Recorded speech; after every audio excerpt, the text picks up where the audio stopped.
Thank you for your time. My name is Betula, and this is Shooting from the Hip.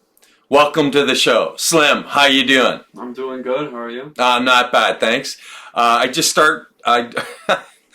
me just say, I'd like to start by saying I appreciate you being here. Please keep in mind what we are doing here on Bet On It, Food for Thought, and Shooting from the Hip. We explore human ideas, philosophies, and noteworthy information. This exploration is us thinking aloud, a thought exercise, jumping into ideas and examining them and re-examining them. You will find us prone to using adult language and expressing opinions. In keeping with that, you shouldn't believe anything we say. We are not experts of any kind. We're just having fun with these ideas, philosophies, and informations in the hopes that you will find it fun and interesting and entertaining. We encourage you to invest time in searching out these subjects and come to your own conclusions. Now, on with the shit show. Today's shit show, we are going to be covering consciousness, identity, ego, alter ego, and personality. And this, for me, I tend to find the very subject matter I tend to find really super interesting, and it's very timely because it's particularly, say, for the last say 8 to 10 years, it's been at the forefront of like media and people's thoughts and feelings with regards to ideas like identity and personality, that sort of thing. Anything you'd like, any comments you have like with regards? No, I'm all right. You're good for now? Okay, so I think so what we should start with then, to be fair, is identity, personality, ego, and alter ego. Those are things that are built on top of something else. And the very foundation of any one of us and any of those expressions of us as individuals, it's consciousness. So I think it makes for consciousness itself is the ultimate mystery, because it's that thing that we experience every day, every waking moment of every day, and is not very clearly defined because it can't be clearly defined. And the reason that we know it exists is because we all commonly share the experience, and we see it even including in other life forms. Even if they're rudimentary, they still demonstrate some level of consciousness, right? So let's start by like we'll try and create a definition for something that's undefined. Before I jump in, something you'd like to contribute, because you got this look on your face like, consciousness. No, I was just thinking about the differences between consciousness and intelligence, because like there's certain behaviors you see in animals, but I don't think that's necessarily consciousness. Right. So intelligence, I you know what, that could have been included with this, and it might not be too far afield for us to actually comment on that and the distinctions between what we might consider intelligence and then consciousness. All right. So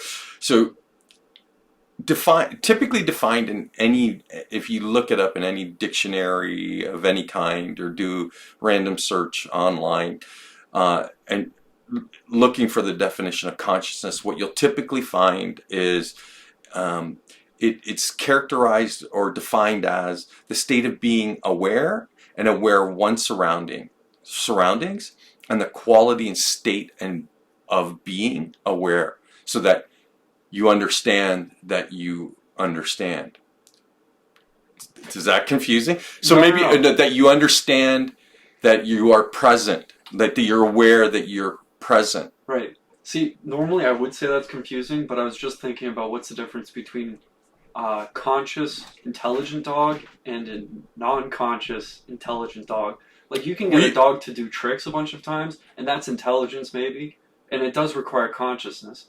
But a conscious dog might not do tricks. It might just look in the mirror and freak out and have anxiety. Okay, right. So that's because it thinks it's conscious, but it's not self-aware or enough or intelligent enough that it can't recognize that the reflection in the mirror isn't another dog, it's a reflection of itself. So it was interesting that you chose a dog because I would have gone straight to human being. But any particular reason? Is it just that it just was what came up the top of your head? I think dogs, primates, cats, all very interesting. I saw a video of a cat walking around. I saw a video of a bear doing this too. They set up a mirror in the woods. The bear walked to it. There was a cat that walked to it too.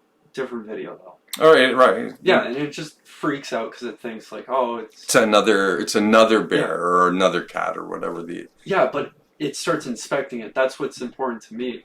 or that so that it eventually gets its curiosity. Yeah.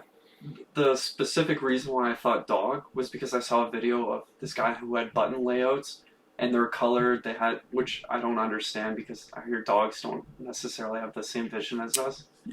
I always understood that they had a limited color spectrum in their vision, like that not like us we're sensitive to like or that our eyes are capable of picking up all the variations in color that there are, right? That's the way I always heard it. Now whether or not that's true or not, I don't know. I'm not sure. When I was a kid, I always heard it was grayscale, which made me think the buttons were a little funny. But it was interesting because the dog would know which button to press that was associated with like certain words. Okay, so then it's demonstrating a limited degree of intelligence. Would that be fair to say? But it stems from it has a consciousness, right? And which it might not even be consciously aware that it has a consciousness. That's trippy for me. Okay, but then as humans, if we take for granted the fact that we're conscious, so that we're not even consciously aware of our conscience, we're only aware of the thoughts that that our brain's generating or that we're experiencing and the emotions that we may be experiencing, and it's typically all at the expense of this consciousness. So we're unconscious of our consciousness. I know, again, that's like when you say it like that, but don't get lost in the words. Think about what I'm trying to say. So the awareness that drives you, the thing that can't be necessarily identified, because we've already established that, right? Because there's no metric. Unless you side with the neurologists who'll tell you that they see the conductivity, they can measure the conductivity of the brain, and so they equate that to being consciousness. And there's many particular psychologists are like it defies any metric to measure. And because it defies any metric to measure, then it places us in this super weird place because, again, now we're taking for granted this presence that is us. Yeah, like you were saying about being unconscious about your consciousness. Yeah. It's almost like saying you're unfocused about your agency. Okay. That's how I would at least see it. Yeah. It speaks to how easily we can be misdirected because we live and experiencing everything as a result of this consciousness or this presence or this awareness, and that to the point where we forget that it's there, or we just completely ignore the fact that it's there, and then our focus becomes the thoughts we're thinking, the feelings we're having, and the experiences we're having as we interact with the reality around us or our surroundings, right? So again, it's you can see where there's a distinction there.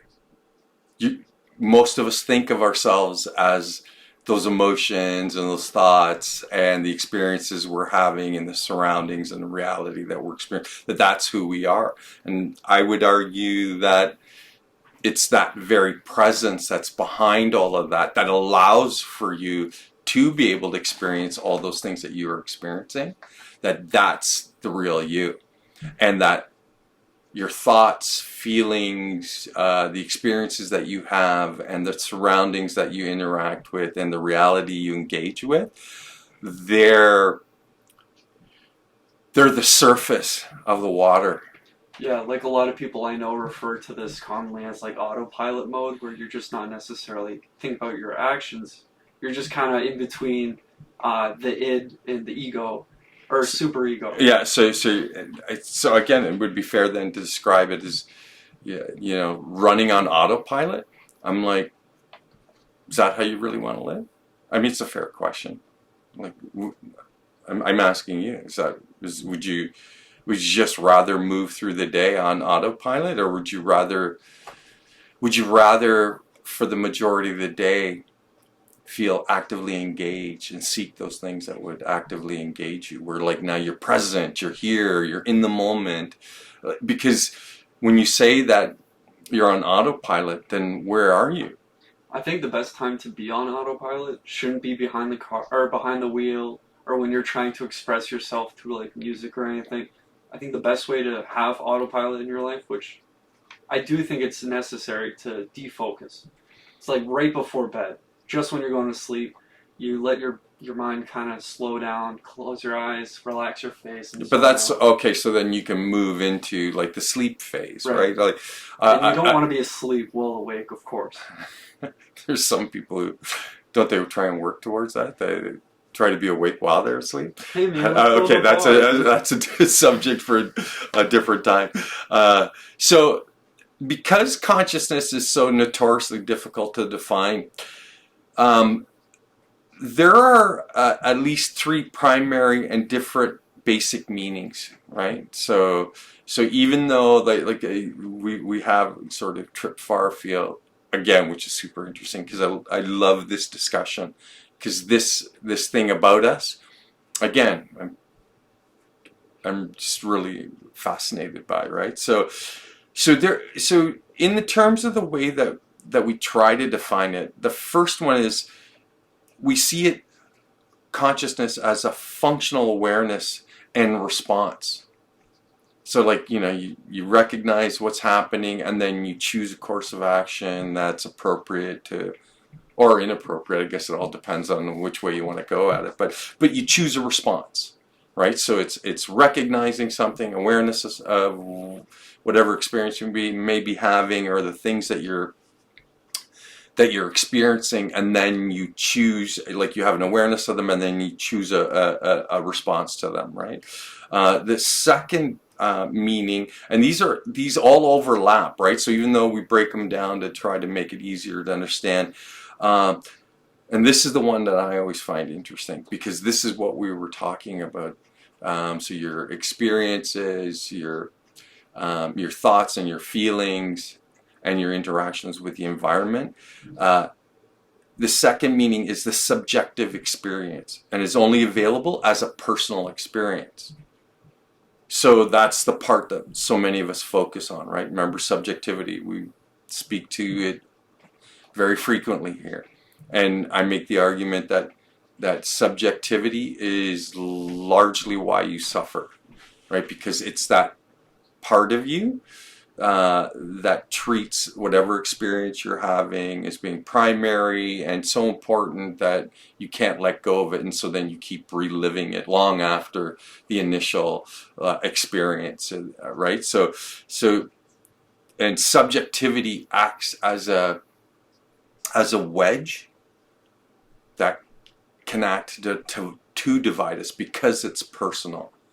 Right? Because if you start treating your subjective experience with the highest regard and the highest value, then it's typically at the expense of somebody else's, right? So again, division, right? So it's a place it's a thing, an aspect of who we are that fosters division, and you're not getting rid of it, but you can change the nature of your relationship to it. So subjectivity, you can view it differently, and then it just becomes a way to express the uniqueness of you, right? Agree, disagree, don't care. I agree. I was going to say, it's a compounding effect too.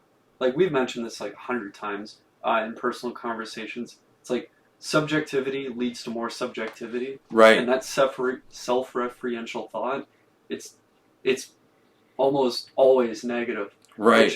Which makes sense, because like we're prone to looking at the patterns. We're prone to looking at like what could cause me harm. That's a very good biological system to have, but it doesn't help when reliving these things, like you say.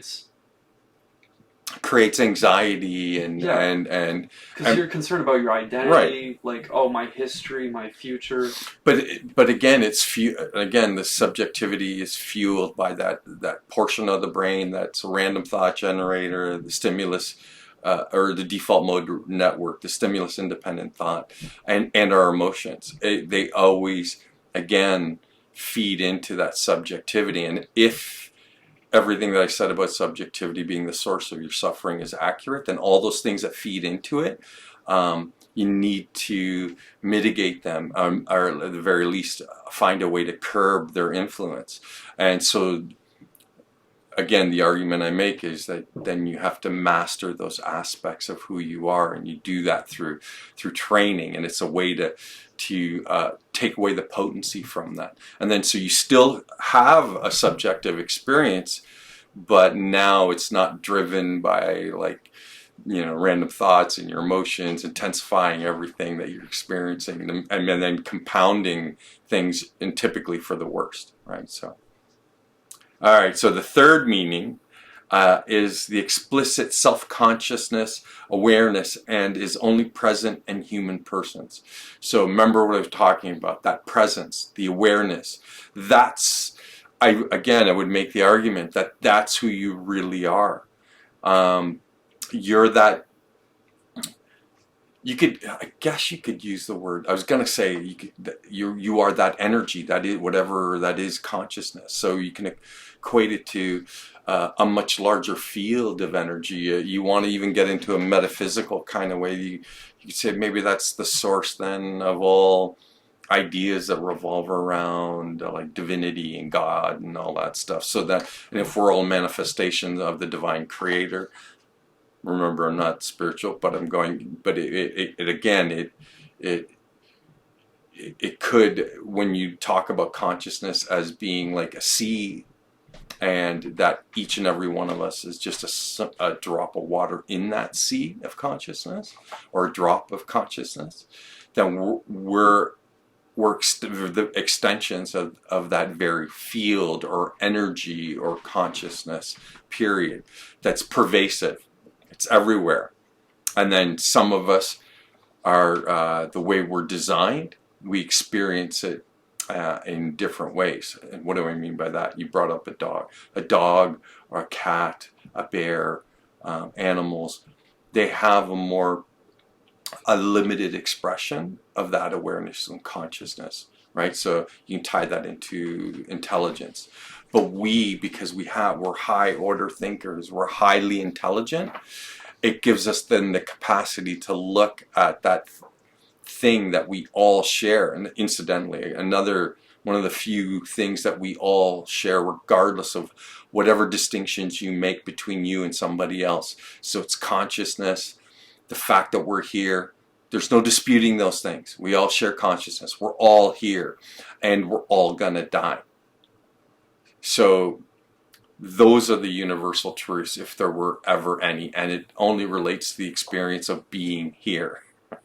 So whatever that might mean. So then questions like, do you truly die? Okay, I'm really going far afield. I'm getting away from the subject at hand, but something to think about, right?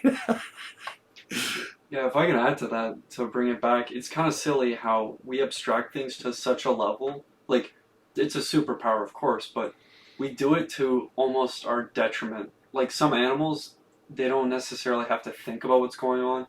They're more ready to just act appropriately. Or it's their role. Right. They just play out their role, whatever that, and typically it's related to their position in the natural world, in the food chain, right? But we exist outside of that. I find it strange that primates have, I would say, relatively higher order thinking capabilities. I'm not saying consciousness. I'm just saying, like, they're primed to use tools a little bit better. Okay, so that's intelligence. So I would make the argument, because now you're talking. You brought up primates. Right. Again, they're all conscious. All of them have consciousness, but their expression of that consciousness is limited. So even though primates do demonstrate a higher capacity of thinking than, say, a horse or a dog or a cat, in terms of where they sit on the ladder and where we sit, we're at the top.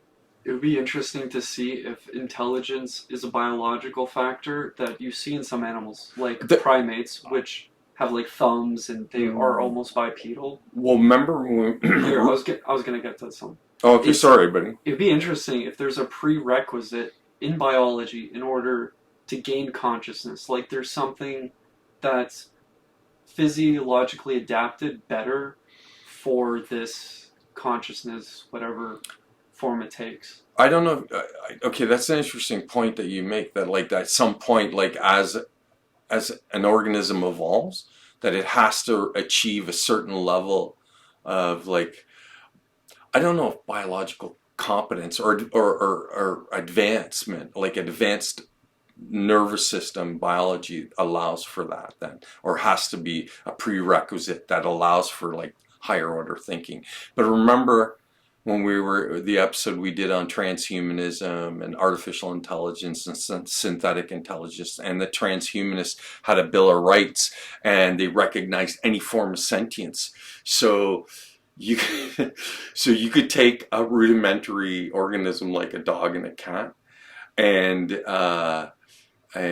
combined their limited biological intelligence with synthetic intelligence, and then you'd come up with a unique expression that's a mix of biological and artificial or synthetic intelligence and then it could express its sentience, that it could claim the very same rights that we claim, right? So isn't that the highest expression then of intelligence? Isn't that the highest order of thinking?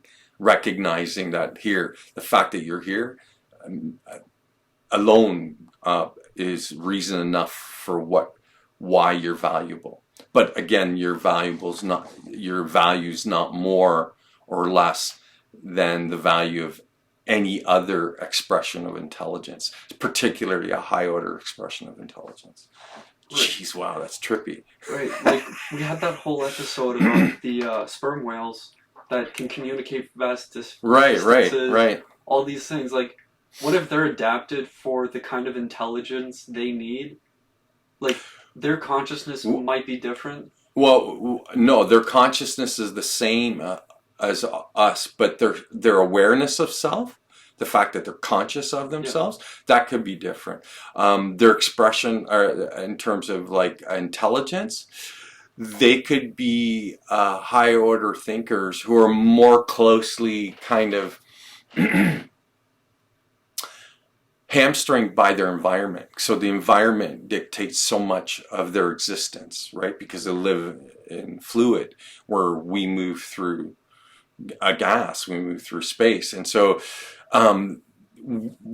and because we move through a gas, that means we're allowed through gases, that we're allowed to move through the natural environment on the surface.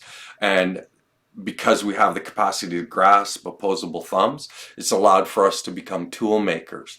Where in their environment, they don't need tool making as a function of the way they organize. Because I don't know that they act as a society, an extended network of individuals. They only act as networks of families, right? That may or may not interact with each other. And again, we don't know what they're saying to each other. We only know that echolocation, a large percentage of it is not devoted to actual echolocation. So then, what could potentially be in there in terms of language? Probably, oh man, I wish I had thumbs. Or right? I was just going to say that, but it doesn't preclude them from being storytellers. Mm. So all their traditions and all their histories might actually be oral histories or traditions, or they might be, or because of the form of communication that they use, because we use vocalizations, and then we created a complex language around our ability to vocalize. They use clicking. What if that clicking they're able to encode in the echolocation actual information? I think they are. Well, again, my reasoning is because if you think about music, it transfers emotion regardless of what words are. yeah, but I mean more in terms of say like you're like a complex history where you are able to like sort of we write all that stuff down or like put it on paper or create a digital or we create a digital text that gives us a complete breakdown of a time in our history I understand. And yeah. I'm so just saying, what if their communication method doesn't rely on the same axioms we have in like written and spoken language? Because like they can speak differently. That's right. That's a fair bet. But I often wonder, what if within those echolocations, they are able to convey super complex ideas, lots of detailed information. But again, in the same vein that the way indigenous people used to keep their history, that they'd have members of the tribe that like outside of their practical functions of like day-to-day survival, that they would be the storytellers. They'd be the ones who would preserve their history through storytelling. Again, I wish I could remember specifically the tribe, but there are tribes out there that they don't allow for deviation. You tell the story exactly in the way that it's told to you, and they do it with the young. And then by the time the young become adults, they can recite the story perfectly from memory, and then they get their young to recite the story again without deviation. Like even though that's common for us as contemporary modern humans, that we tend to like if we share a story, we embellish the story to a certain degree from person to person, and so can dramatically change the story by the time you get to the last person that hears the story, right? Right, because we see it from a performative nature, but like those tribes you're talking about that have, I think it's shamanistic.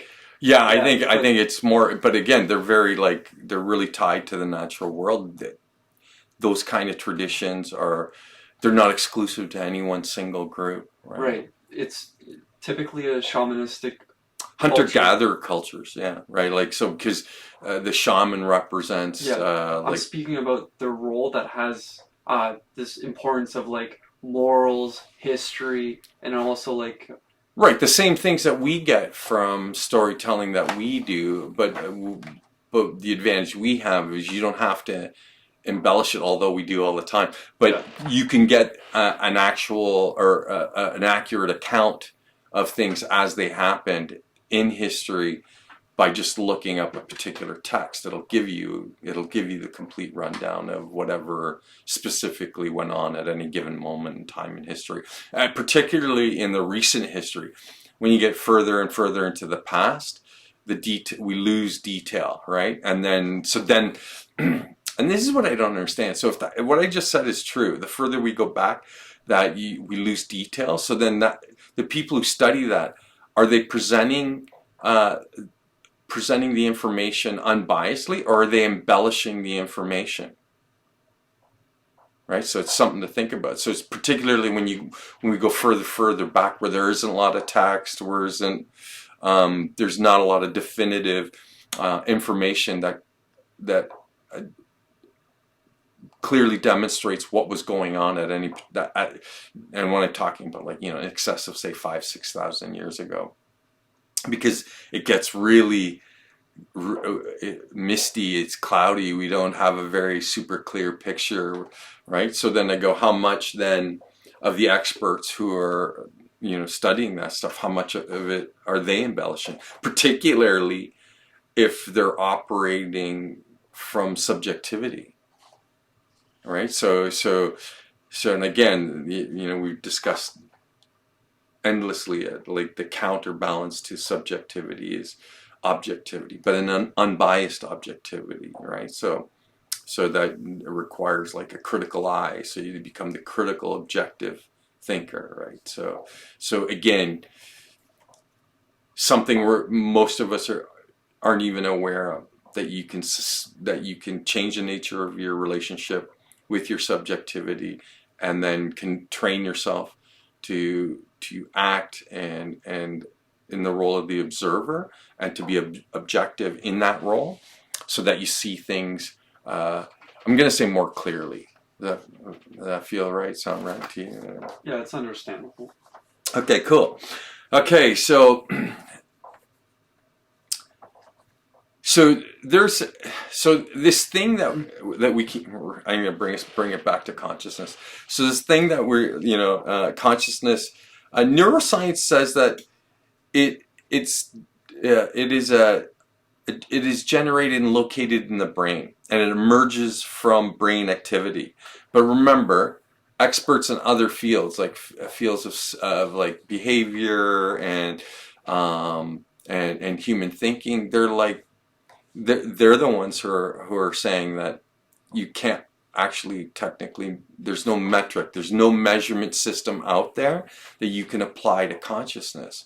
So then it does that, because the neurologists or rather neuroscience is more concerned with the nervous system and the brain and how how it interacts with each other, and then they immediately equate that as being the seed or the where consciousness exists. And again, rightly or wrongly, they make the argument that because we all have brains and nervous systems, we all experience consciousness. So yeah, but there are others, and who are particularly maybe in the last 10 years, who've been making the argument that that perhaps consciousness isn't originated in the brain. And alternatively, they suggest that the nervous system might be like a receiver of consciousness. So consciousness is ever pervasive. It's always there. And it's not that we download it, but our nervous system, sorry, let me try that again. Our nervous system Sorry.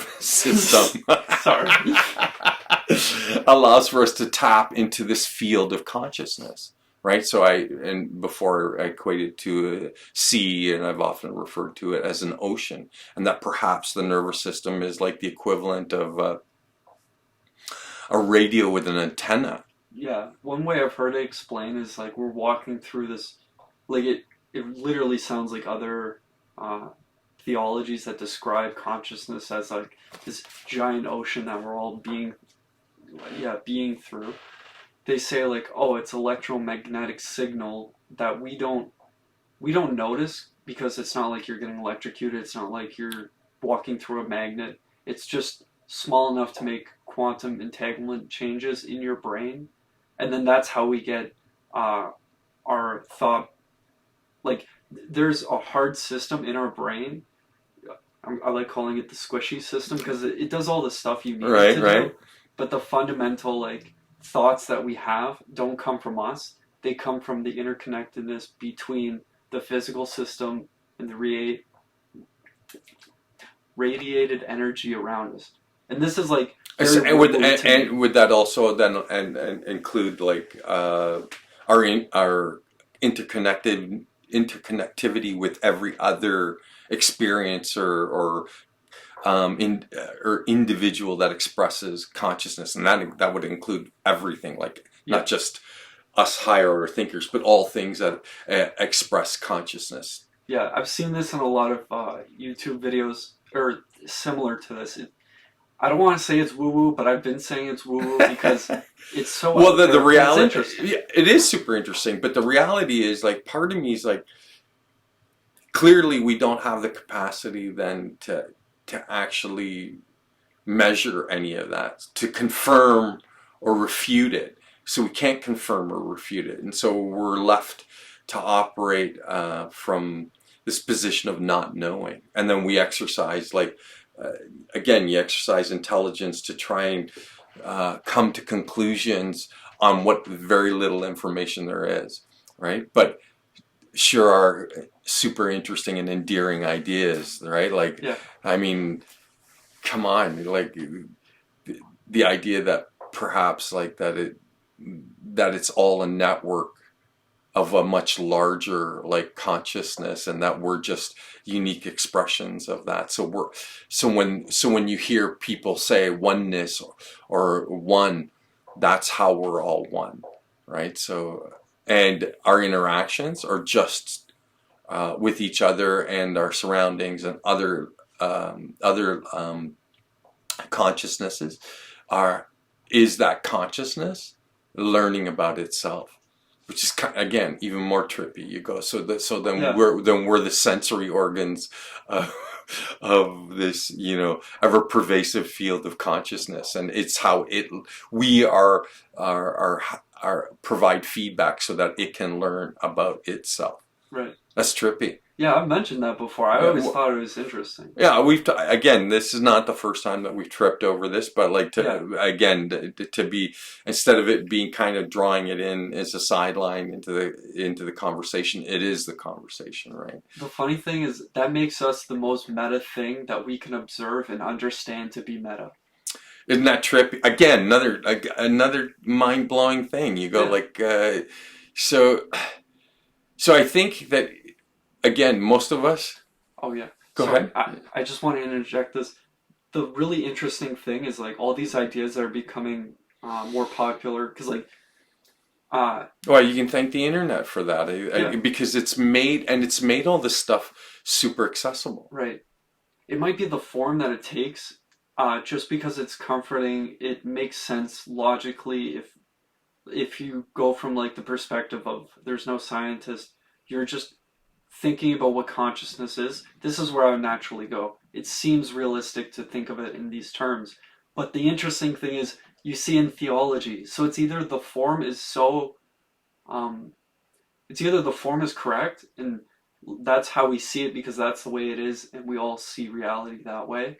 And that's why we see in theology, or it's like this baseline of like we can all agree this seems to be it, and cultures pass that on. Or we're designed to only experience it in that same way, so that's why there's uniformity in the experience. Because if we're all designed to experience it one way, then we're all having essentially the same experience. But our higher order thinking allows for us then to question the nature of the experience. And that's what we're doing. Isn't that what this conversation's about? We're questioning the experience that we're having, right? And here, now to throw another wrinkle into it or to make it even all the more interesting. Is our consciousness an illusion? Right? Scientists and philosophers say consciousness is an illusion because of our thoughts and feelings don't seem to be able to have any impact or on changing the world around us, or do they? Right? Again, it's very metaphysical, but this idea of manifestation, and now it's getting traction, and again because of the internet and certain individuals. I would strongly recommend anyone listening to this look into the work of Dr. Joe Dispenza, whose his philosophical content and the stuff that he promotes in the broadest sense is the idea of manifestation, that somehow that you can, through training methods and through awareness of self, that you're able then to alter reality to be an experience that you might actually want. And his view is that if you're not actively doing that, you're unconsciously doing it. So let's go back to running on autopilot. So you're running on autopilot. So now is influencing what you're experiencing, and it manifests what you're experiencing. Let's go back to the default mode network and the random thought generator and your emotions, and so those things are also feeding into that. So whether you're actively taking a part in manifesting the reality you want to experience, if you don't actively take part in that, your subconscious will drive it. And if your subconscious is self-referential and largely negative, then what kind of manifestation are you having? Right. One thing is like just because Referential? Yeah, self-referential thoughts are typically negative. It's not always because the person is a negative person. A lot of the times it's because we are a physical body that has to protect itself, Right. look Okay. at So reality and okay. react. So this is where conditioning comes into that. So Right. right. So if the primary way that you've been trained to interpret and perceive reality is that as a competitor and a consumer, no matter what you do, it'll be insufficient. It'll never be enough. Right. And you can have the highest level of accomplishment and and it still won't be enough, right? So the argument then could be made then that all of that stuff is feeding into the kind of quality of experience that you're having, and because that social conditioning it leans more towards like or creates expectations that for the majority of us we can't meet, then it leads to that negative self-referential thinking, which then fuels negative emotion. And we know this to be true because we, again, think about mental health issues and how they've been on a steady increase for the last 23 years. So we'll go since the late 90s, and more recently, like spiking.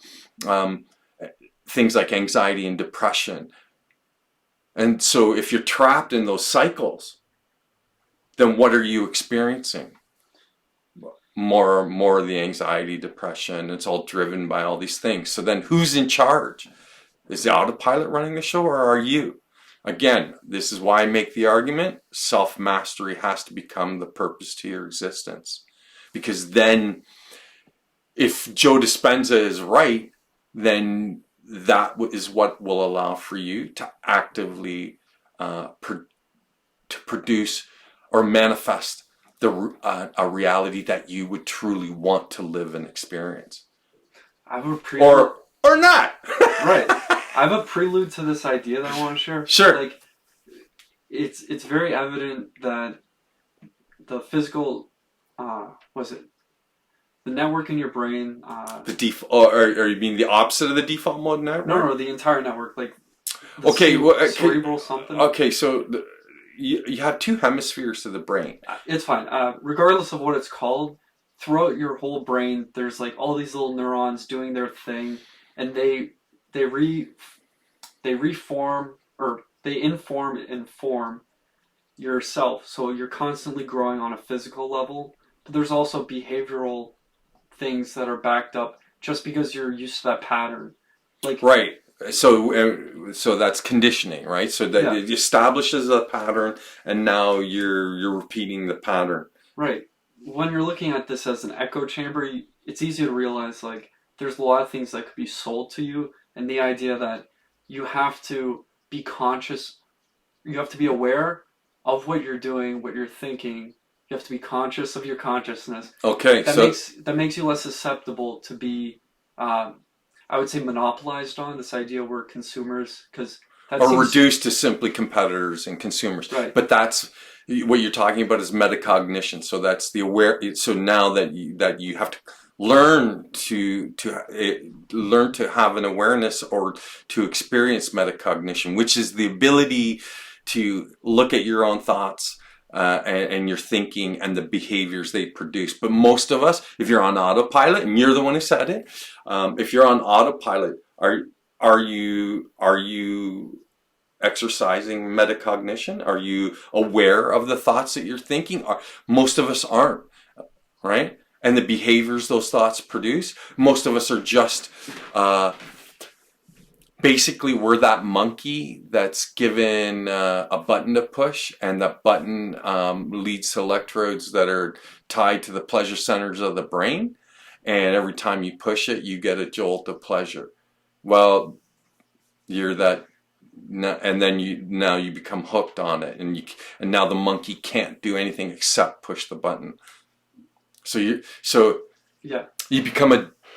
can become addicted to your patterns of thinking, the biology that it produces, and the emotions that go hand in hand with that. So you get trapped in repeating those cycles, and what are the names we give them to when they override everything? Anxiety and depression.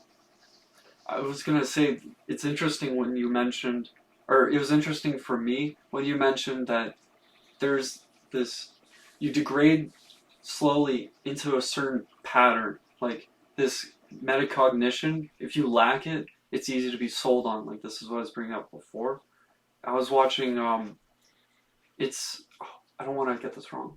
It's healthy at any size. It's this idea, and I'm for body positive movements, but this one said outright, it's a genetic issue. It has nothing to do with your behavior. I think if you look at this movement on as like a behavioral psychologist, you'll notice these people.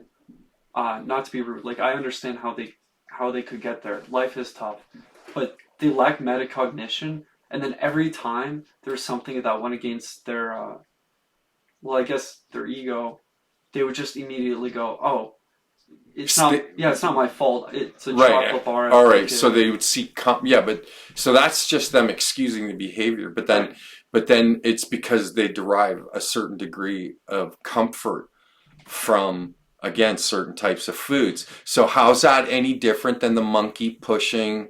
No, it's not. That's what I'm saying. It's an echo chamber. Right. It's like completely subjective. Right. And so how do we train people? And what is the typical common experience within living in Western society? It's to favor that level of distraction, to favor distraction. And the fact of the matter is, the reason why it's so prevalent is because it's easy. It's easy to just turn to seek some level of something that'll distract you, so you don't have to. You're not forced to pay attention to your existence. And I'd argue that you should be forced to pay attention to your existence, but you're the one who should force you. Like it's not us. Look, when we have these conversations, I'm just speaking to the people who already think like us, so that they know that they're not alone. I'm not trying to change your mind. So if there's anyone who's thinking that somehow I'm trying to make you see the world differently or make you think differently, go pound salt. It's your life. You do with it what you want. But from my perspective, it's a wasted existence. So here's the real question. It gets reduced to a simple choice. Do you want to spend your existence in a capacity that you could characterize as being wasteful? Or do you want it to be active and engaged? Well, it took me most of my life to figure out that what you should be favoring is being actively engaged. You should be engaged in the course of life. But that means questioning everything. And you first. You question you first. Especially yourself, right? I often close the shows with that. And what I find super fascinating is nobody ever thinks of that. That somehow that they should be looking at themselves and look at their own patterns of thinking and their own behaviors, and then try to see like, here, how beneficial is this stuff that I'm habitually perpetrating? I think there's some really interesting people who I have not heard use the term metacognition, but they're at the forefront of this, and it's amazing to see, because on one side you have a culture that's slowly degrading, and it's painful to watch, and you care about them. But the problem is, like, these people who want to push activism, they don't have, like, I use the example, healthy at any size.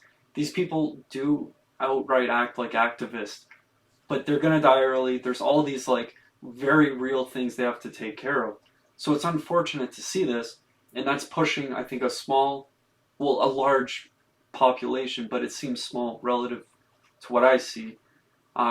It's these people that want to live life like full on, and they love it, and to see that engagement, I think is good. I think we're getting iconic people out in this world. Not us. No. Yeah, these I completely agree, and I agree with you. There are great examples of what we're talking about, and there's people who are out there who are living it, and so they demonstrate it by example. and then it's worthy. The example they make is worthy of conversation, right? So and it demonstrates that potentially each and every one of us could be living a life of active engagement, that you could be experiencing like life in a way that that liberates you from like all the negative mental health issues that are so pervasive. I think they exist as a direct result of the way that we're socially conditioned, all right, and because it's an unnatural way to live, all it produces then is negative effects. So what would be a more natural way to live?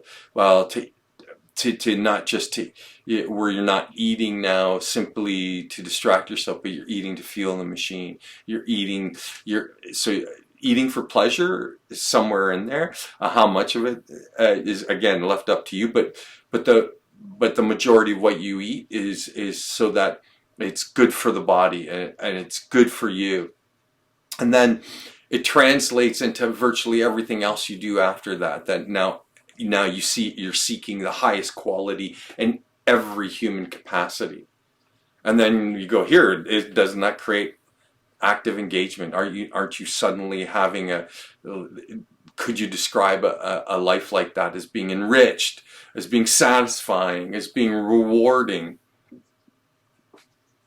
Right? Yeah. You got to decide. I think at least thinking about it on the behavioral side, you think about somebody who spends all their time trying to satisfy themselves through consumable things. They're not achieving the kind of conditioning that's required. If you really want to be comfortable, you have to find out like how far can you go with the limited amount of resources. The idea that you need to take in all these things. Okay, I'm guilty for this, like smoking pot, eating a lot of candy. It's terrible for you. But to think that you can do things without that, you can survive weeks, months, years without candy, all these things. Right. Like, that will give you the comfort that you're looking for. But it's counterintuitive because you just want to slam chocolate bars. Because it's not comfort it gives you. It gives you strength of character. Right. Right? And slamming chocolate bars, that's comfortable. But it's only comfortable like while you're doing it, right? Because now you've conditioned yourself that behavior represents not just a distraction, but it is a distraction so that you don't have to actively face yourself. And then you draw a small sense of pleasure from it. But now, no matter how much chocolate you slam, it's never satisfying. And this is the argument. The argument is, having a satisfying existence versus like going for a short-term satisfaction that never lasts, right? And that no matter how much of that stuff you consume, you'll never achieve a lasting satisfaction. But a lasting satisfaction comes from being actively engaged and doing shit, getting your ass in there. You just got to show the fuck up and do shit. But everybody favors the easy out, right?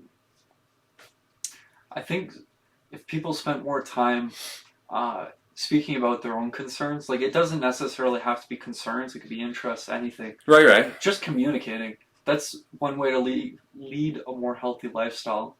If you think about people that are doing their worst, they're typically alone.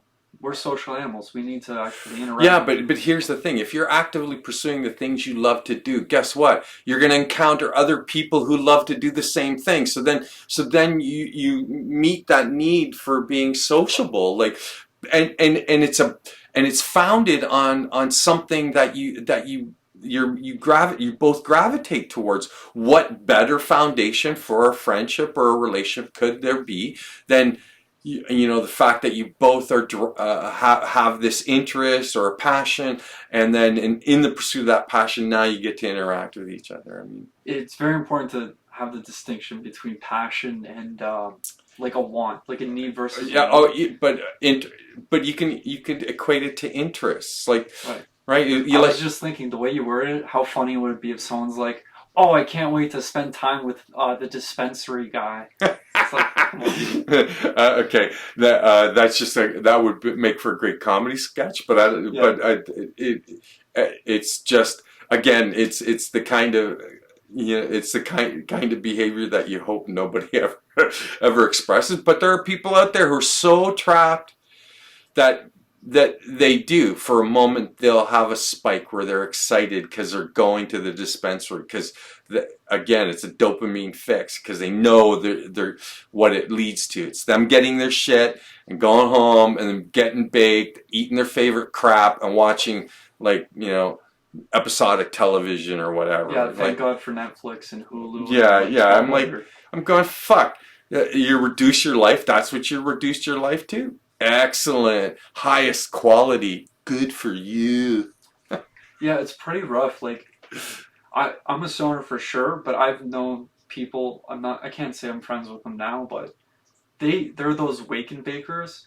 It's like how badly do you want to get away from sobriety that you need to do it every day at the start? I don't know how they function. I can't imagine. I'll tell you, the function real slow. Yeah. So again, but you're talking to somebody who's made their life about actively pursuing the things that they love to do. So that's the foundation to my existence. Now, I'm not suggesting that you need to do that, although I am. But that at the very least, then every day I feel like I'm engaged. I feel like I feel good about the things that I do, right? And I have and it gives me a sense of like a satisfaction because I'm actively pursuing these things. You can't translate that into material gain. There's no wealth beyond the wealth of experience in doing that. But the reward is that you end up feeling good about you and you're liberated from feeling like shit. And I'll tell you, after having spent years feeling like shit, nothing for me is more satisfying than like just feeling good. Right? It's good to feel good.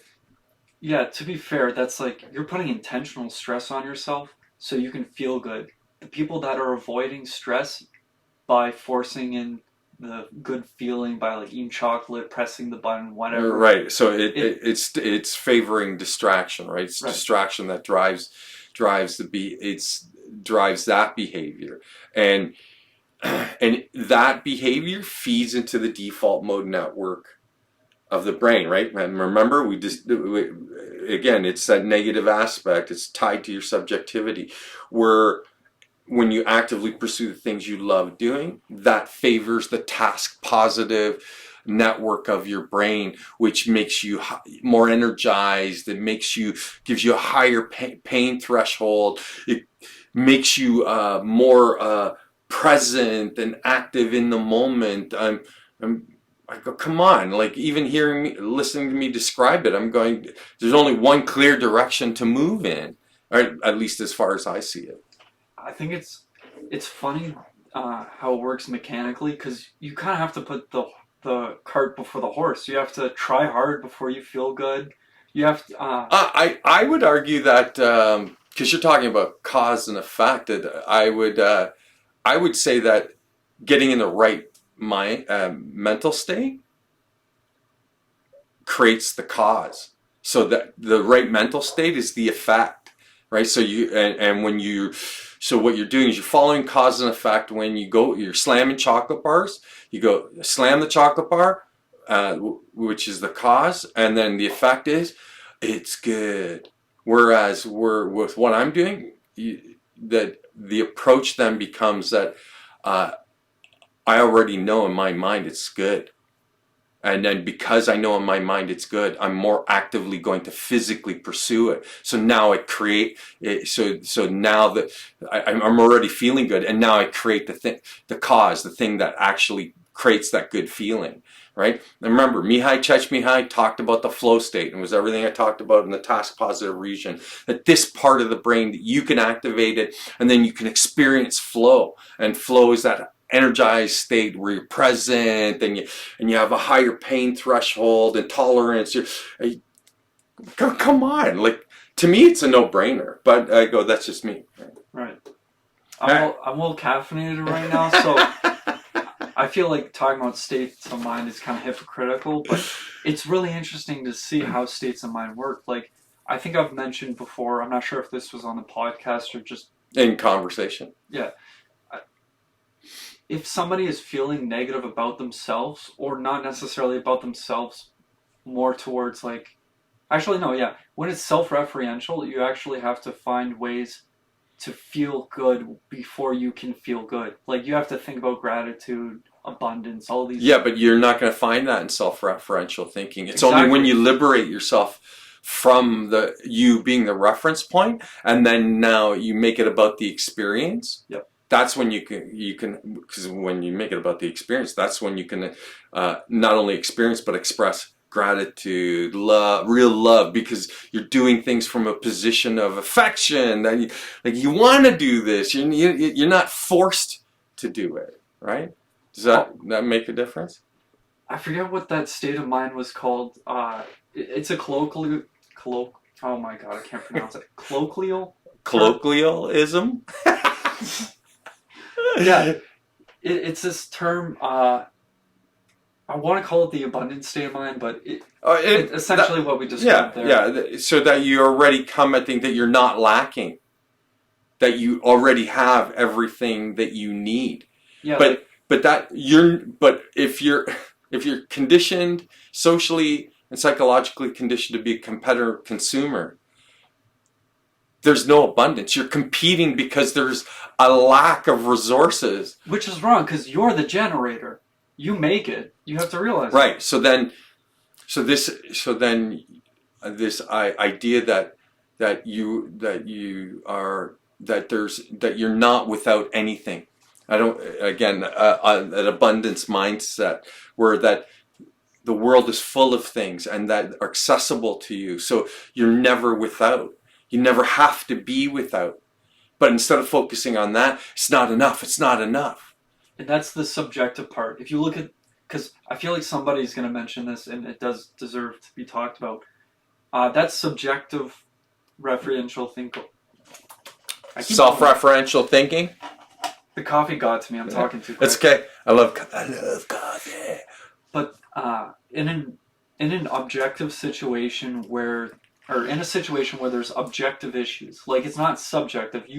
You're quite literally running from an animal. You don't have time for subjectivity. You don't need to think. It's entirely subjective because it's fight or flight. It's self-preservation now that's driving it. When you're thinking about reacting, like, you're still the generator. What I'm saying is, when you're in a situation where the threat isn't a threat, it's real danger, you don't need to think about your thoughts. You don't need to be like anything. No, you just react, and you know what to do. You act smartly. Like, look, here, reaction will lead to error. So if you're confronted with a real danger, right, not to be confused with the threat of a danger, right? Like that it's implied. It's not actually, the danger's not actually there. That leads to a fear response. Right. So when you're confronted with a real danger, you can respond out of fear, or if you're, again, through self-mastery, or you can choose to act in a capacity that could be characterized as being smart. What's the smartest thing you could do now that you're confronted with this real danger? Yeah. Act intelligently. This is how I would explain it. It's like, if you're subjective and you're having these subjective issues, you have to get out of that subjective mind space.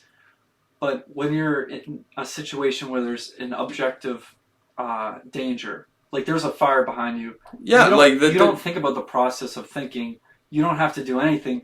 Before you even have a moment to think, your body's already like, okay, we're moving, we're going. You're gonna act, right? So again, it's I find it surprising that for so many people that they've never made the distinction between a fear response to the an implied threat versus a clear and present danger, which is a direct threat. You fucking die. It's there, and then you keep interacting with it. You're a dead person. Not this thing where, well, you might be a dead person if you don't do this, and then you have a complete fear response. Again, it speaks to me. It speaks entirely to the need for self-mastery, so that you can have like emotional maturity, where now the emotions you experience aren't influencing your actions nor your judgments, that you see them for what they are. It's this primal response to circumstances and situations, right? And it's really effective. Like, it's efficient.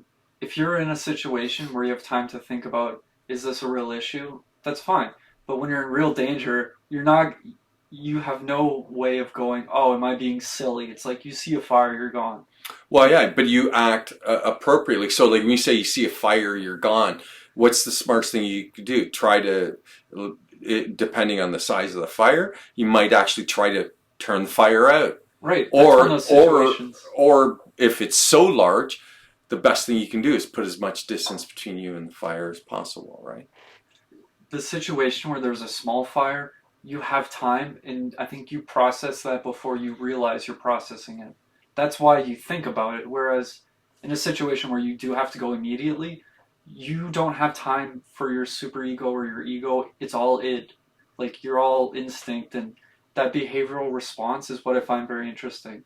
Like, again, who's in charge? You can override those things, and that's the argument I'm always making. That who's in the driver's seat? It's either you or it's an aspect of you that's not the most it's not the highest expression of your intelligence.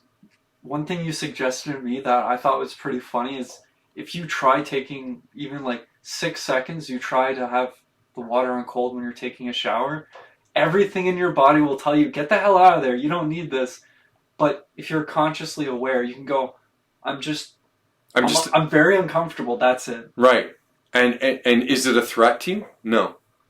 Right? So that's intelligence. So he's talking about cold exposure, like taking cold showers, or using cold and warm interchangeably, like through the course of a shower.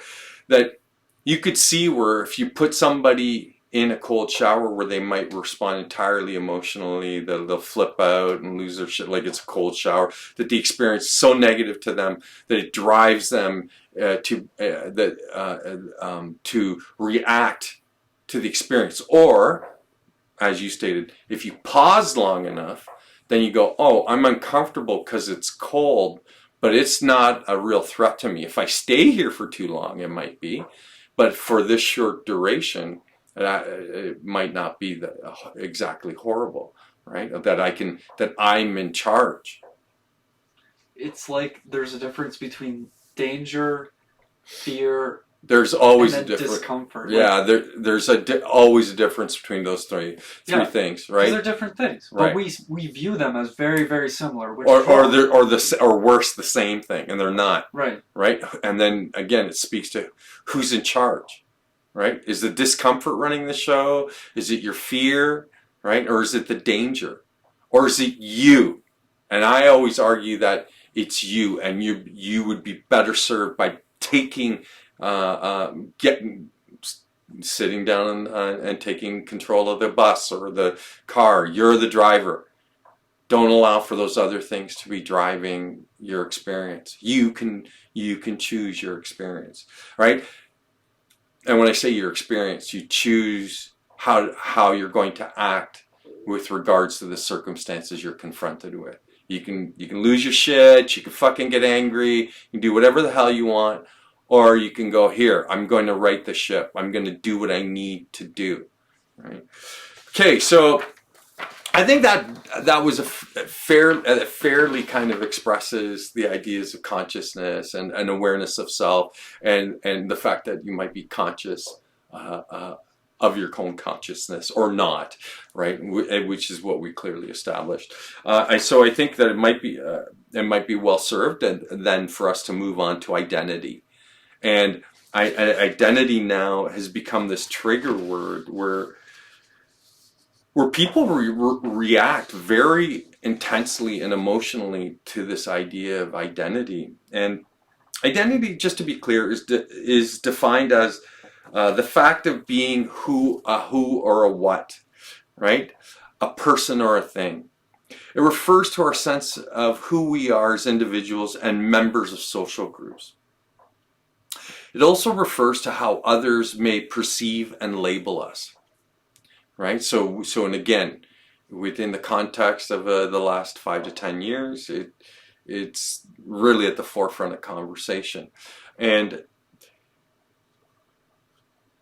for something that could be simply defined as the characteristics determining who or what a person or a thing is, I'm amazed at how much emphasis is placed on that, or how it's treated with so much importance, and without recognizing that how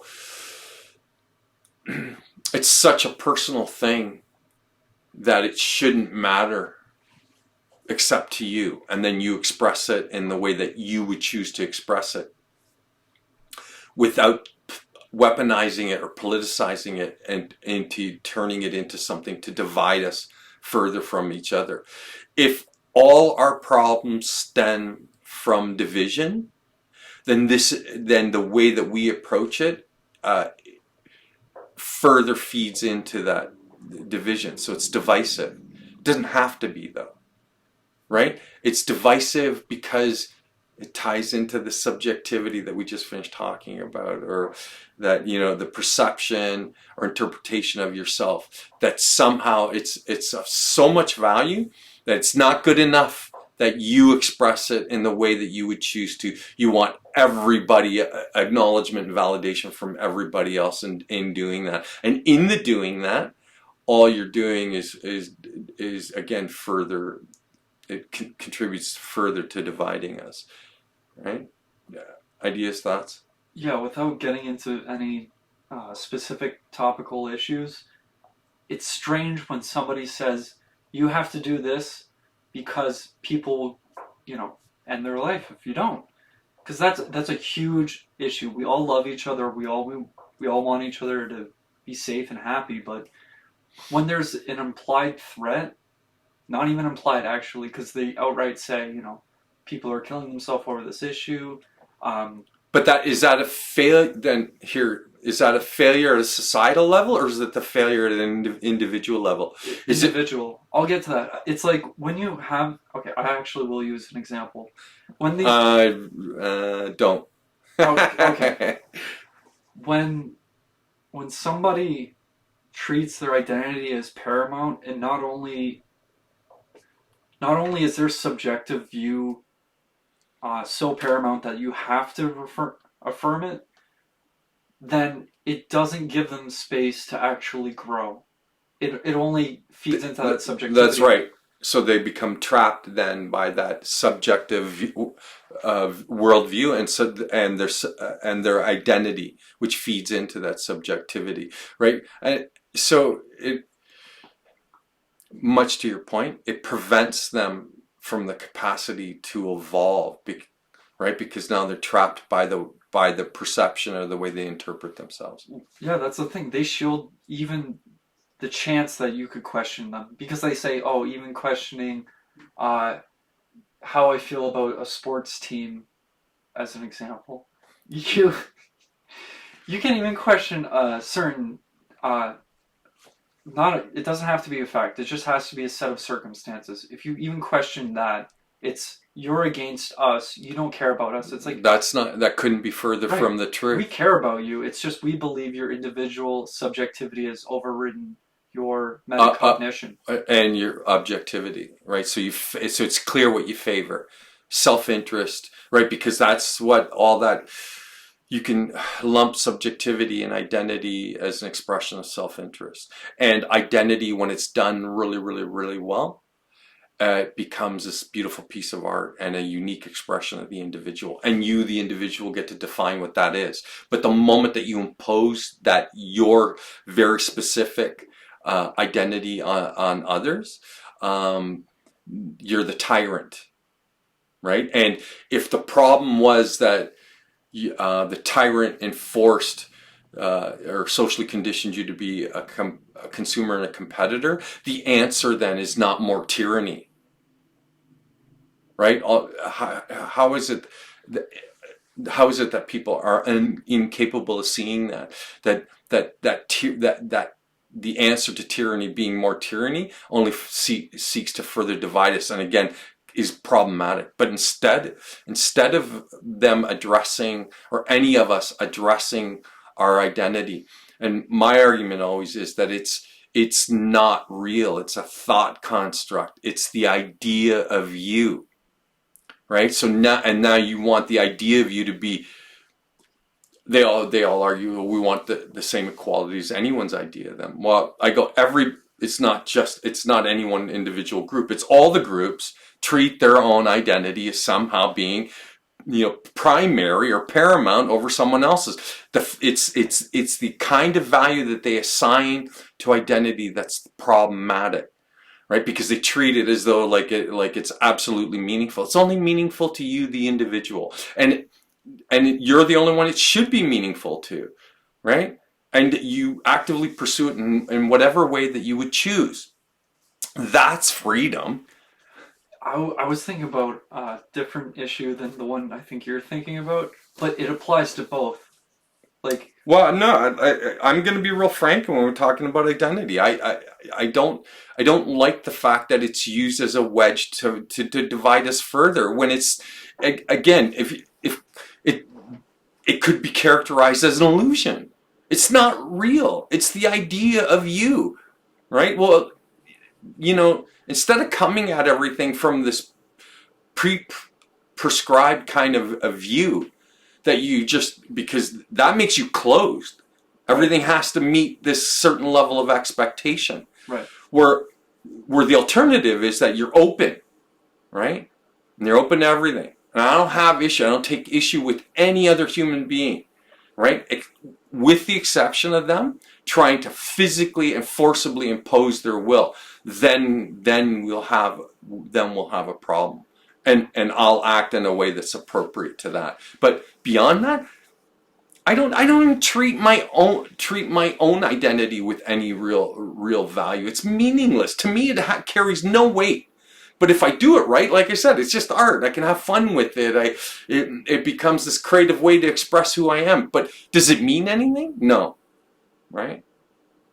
And so again, it's the kind of thing. Like, look, I see people do it all the time where they're like, I'm proud of my culture, and I'm like, but the way they talk about it is with an air of superiority. That's right, and that level of arrogance, it actually again further divides us, because I hear it all the time. Like, remember, the elements and characteristics of identity are typically usually associated with and include things like race and ethnicity and gender and age and sexual orientation of physical attributes, your personality, your political affiliations, your religious beliefs, and your professional identities. All those things inform your identity or contribute to form. I don't treat any of them with value. Remember, I'm the guy without faith. I don't believe in nothing.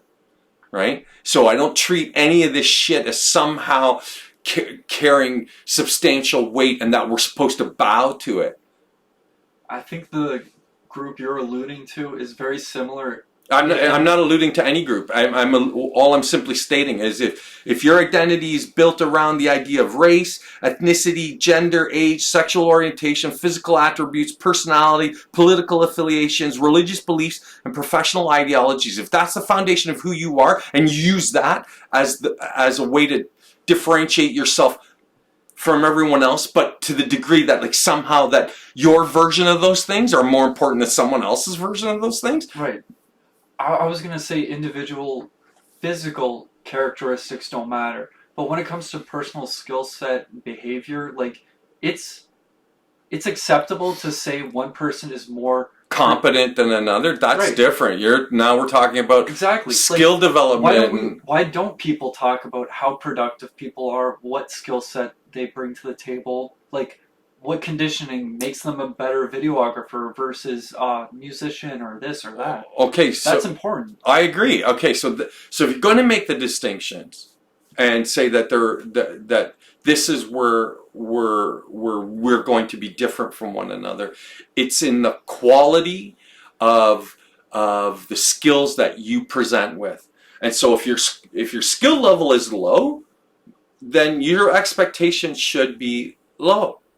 If your skill level is high, then it's not unreasonable then to have a higher expectation. But that's based on something that when I use skills, I mean specifically skills, like that you can perform a task to a certain degree of competence where somebody will go, hey, I value that, I require that, Right. because we live in complex social structures and we live in cities, and all this stuff requires not just maintenance, but also in terms of engineering, like forward thinking to do things better. So that requires like intelligence. So intelligence is on a spectrum. So there are less intelligent and there are more intelligent. Yes. So if we're going to make a distinction between us, it's in terms of those skills and levels of intelligence, but not things like gender and age and ethnicity and race and sexual orientation and physical attributes and personality, political affiliations, religious groups, and professional identities. Can I throw something in there? Sure, please. You say intelligence is on a spectrum. Right. I just want to put this out there. A lot of people think that there's multiple intelligences. There's intelligence, and then there's what you focus your intelligence on. You might be more emotionally intelligent. I'm doing air quotes but all those things, I would argue, because you Right. brought up emotional intelligence, which to me is another way of saying emotional maturity. Right. That as an individual, you have to actively pursue that. But that kind of intelligence, that's not the intelligence I'm talking about. No, When I say intelligence on a spectrum, Yeah. technical intelligence, intelligence that's related to the skills that you developed. Oh, okay. So that would be relative. But what I'm saying is there's no gradient of different intelligences. There's the way you imply your intelligence, and then there's direct IQ points. Okay, I'm just talking about application of intelligence, right? I've just heard so many people say like, "Oh, I'm artistically intelligent." Yeah, It's no, like, I want to keep it simple. That's somebody who, again, is just trying to inflate their ego or somehow to distinguish themselves from others, right? Based on something that you go that's kind of super arbitrary. Right. Art, you're intelligent in art. Like, don't get me wrong. You're not going to sit there and the finger paintings that I love that my children did, they're not children anymore, when they were in kindergarten, which I still have to this day. I don't treat that, for me, that's more their art when they did that.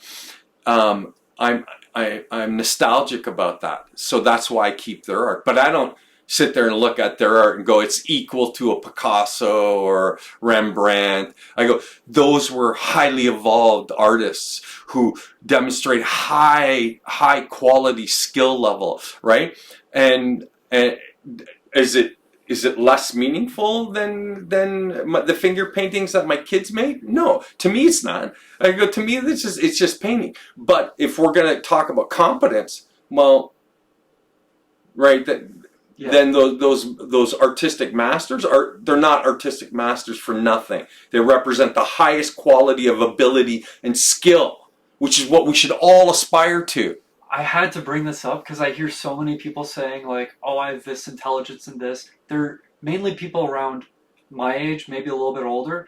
This is a more modern idea, and it's outright lie. It's an outright lie. Because all it is again them feeding into their own subjectivity. Right. This is why I'm more unique.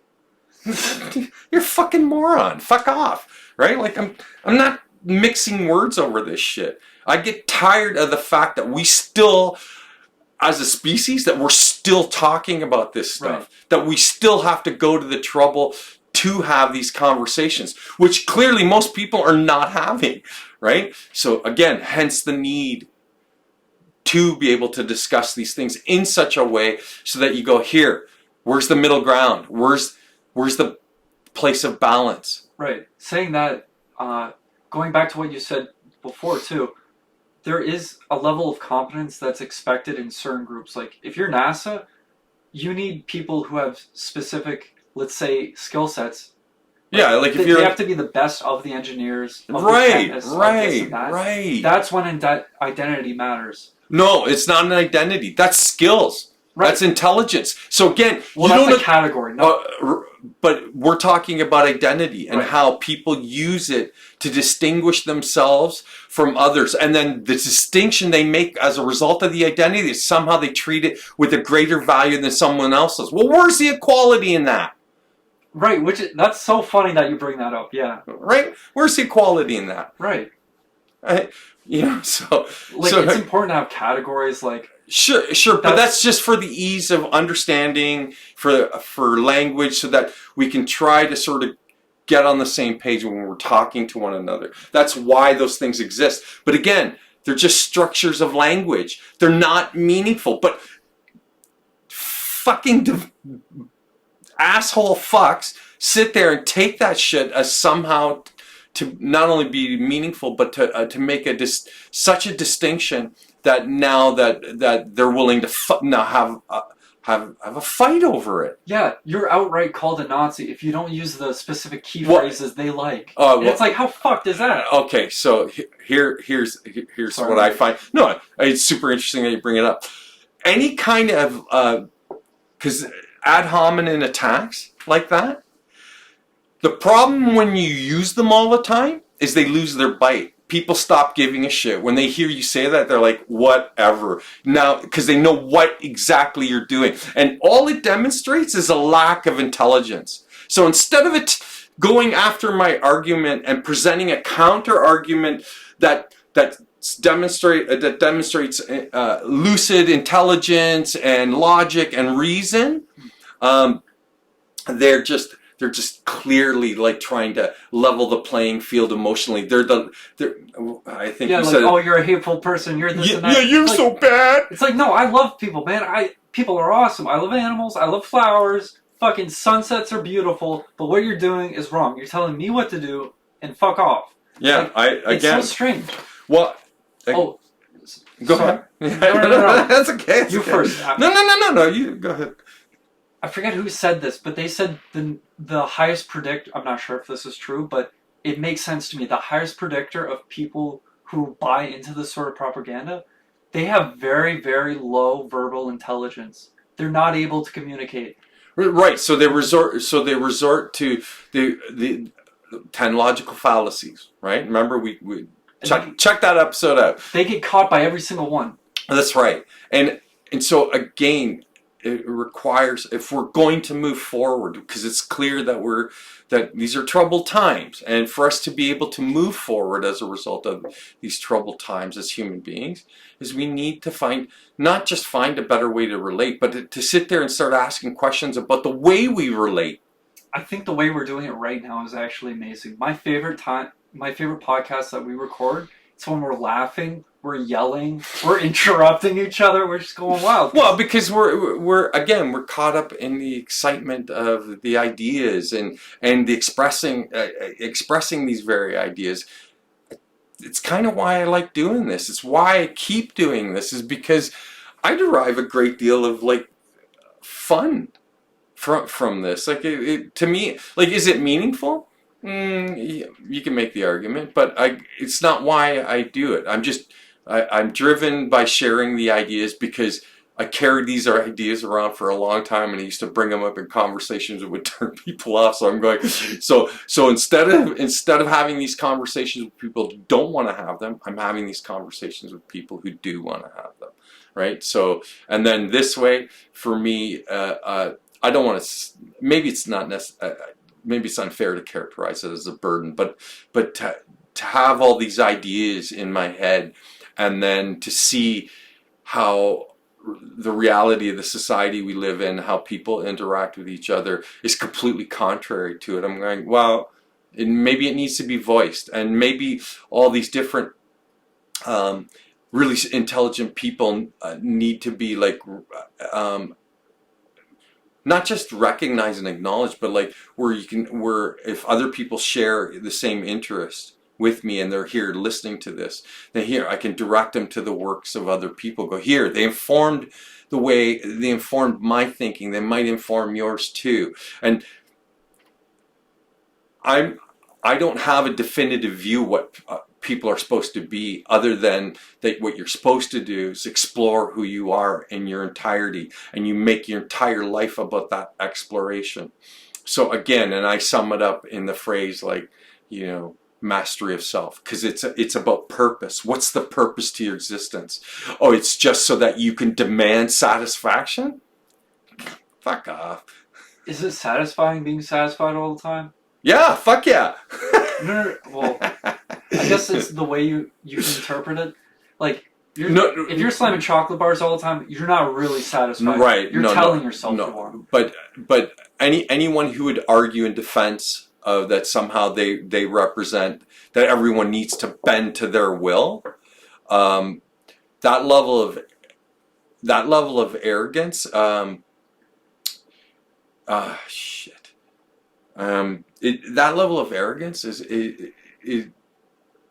it's tyrannical, and they're never going to appreciate or experience the joy of evolving as a person, because they're trapped by the idea of who they think they are. And not only are they trapped, now they want everyone else to be trapped in that same deluded kind of thinking. And I'm like going, as a result of everything we said so far to this point, isn't our problems and the result of our deluded thinking? And so that you can take something like identity, which on one extreme could be a beautiful expression of the individual, to the other extreme, completely delusional. Right.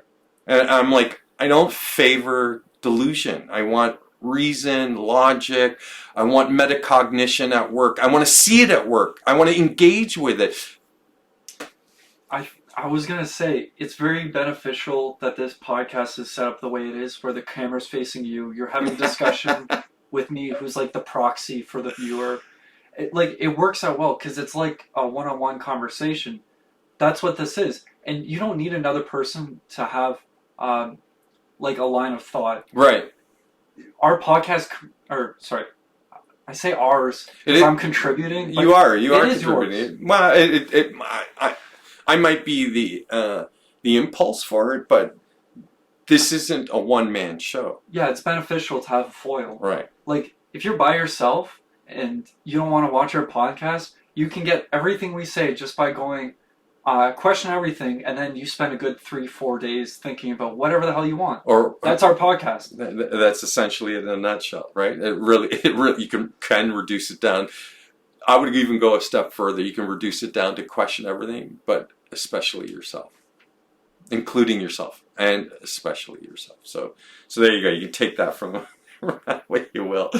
Okay, so there's two important features to identity, which we got super far afield, but I love it. That again makes for super interesting conversation. And these two features are continuity and contrast. Right? So continuity should be self-explanatory. It means that people can count on you being the same person today as you were yesterday, and that tomorrow you'll have continuity, that you're not erratic, right? That you're consistent in the way that you present, right?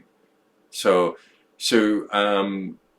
and then the other feature is contrast, which means that your social identity differentiates you from others, right? So it's the thing that it's those features of you that make you unique in your eyes and the eyes of other people, right? And now people do change and stuff like that, but for things in terms of continuity, that your surname and language and ethnicity, they're kind of consistent, and it does allow room for you to evolve who you are as a person, but those two features you can typically find in most identities, and I use air quotes when I say identity, because remember, I don't see identity as being anything more than a thought construct. It's the idea of you, or worse, it's what you imagine you're supposed to be based on what you think other people think that you're supposed to be. Right. There's a lot of push of to accept that identity someone's proposing, but it's interesting because that's the social construct that they're trying to put on people. But they keep saying like, oh, our issue is that you know, you have the perception the Denver Broncos aren't a good team. That's a social construct that you think they're bad because you're told they're bad. But again, that's a completely subjective like opinion, right? Right? Like so they're pushing what they claim other people are pushing on them. It's projection, which is one of the most common. Right. So okay, so again, you're spot on, and the argument I make is that that's the problem. People think their shit doesn't stink, and let me assure you, if you eat, and especially foods that are well preserved, your feces is horrendous. It has a very egregious odor. Yeah, it's a good thing we aren't performing on the smell-o-vision. But the point is that again that it's surprising how others view it with their opinion, their bias, their preference, right, and their subjectivity, and identity falls in that category as being paramount, or being at the very least more important than somebody else's, and they're completely unaware that that's what they're doing. And then they'll confuse the language by going, no, I'm just being me, right? Which is an arrogant prick who thinks that their shit doesn't stink, and that their opinion overrides, and preferences and biases and prejudices override any kind of good empirical evidence, right? Like, I think that's partly part of the parcel that we come with as biological entities. Okay. But moving away from it is something you can do, and the more you do it, the better all right. And so all I'm saying is that all those things are true, and they're inescapable. They're a part of who you are. But you can change the nature of your relationship with them. They don't have to be paramount. They don't have to be treated with any kind of superiority or importance. That they're just unique things that kind of say something about you, and they don't need to be treated with any real value. And then what has value? Well, then things like how you objectively experience reality, and how the way that you apply thinking, and that you're critical, but not in a judgmental way. That way you're just, all you're doing is you're looking at the details. Hey, what do these things say? They're saying something. What are they saying? And again, trying to avoid interpreting or favoring your perception of whatever that evidence is. What's the most unbiased thing that you can take from whatever evidence you're exposed to, right? And then you draw conclusions, and then you can make. So then, when you do make decisions, they're even-handed. They reflect fairness. That they reflect understanding. That's what we're really talking about, right? So to me, it's again not a no-brainer. Where do you want to live? Do you want to live in this place where you're constantly at odds with everything and everyone, right? So that would be division, or do you want to live in a place of unity? I'm sorry. I kind of lean towards the unity. I like the idea that we can have this highest quality existence, and not isolated, that it's your high quality, that we all share in this, in oneness, that we recognize that we're all of equal value. And that doesn't, and again, it doesn't take away from the idea that there are going to be those of us who are more competent, have greater skills. I've made this argument all the time, especially with regards to fighting, because I always found it kind of laughable. You're the greatest fighter that ever lived. There's always going to be somebody bigger, better, faster, stronger, smarter than you are. Always. So But that shouldn't deter you from seeking a high quality existence. It's just acknowledgement of the reality. There's that as people evolve, there's always going to be somebody who presents them again in a superior way. So what? Who gives a rat's ass, right? Yeah, it's like a completely complicated 4D puzzle. Like, many pieces work, but the perfect fit, I don't think there's a perfect fit. I don't think so either. I think that, and it requires you to be, again, it's like if you're going to say the middle road is the best path, it's another way of saying that you have to seek balance, and and the surfer perfectly illustrates that. While he's on the board, it's it's it's a it's a fluid state. It's not static. He has to keep moving to maintain the balance on the board. Well, life is exactly like that. And you as an individual are the surfer. And your life is the board. And the reality you live in is the wave.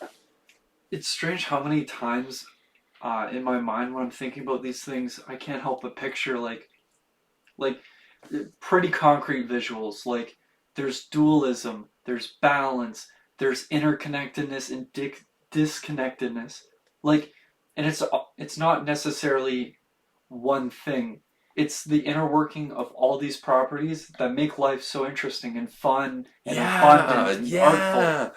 It's like the muse. Right. So you can come at this enthusiastically, right?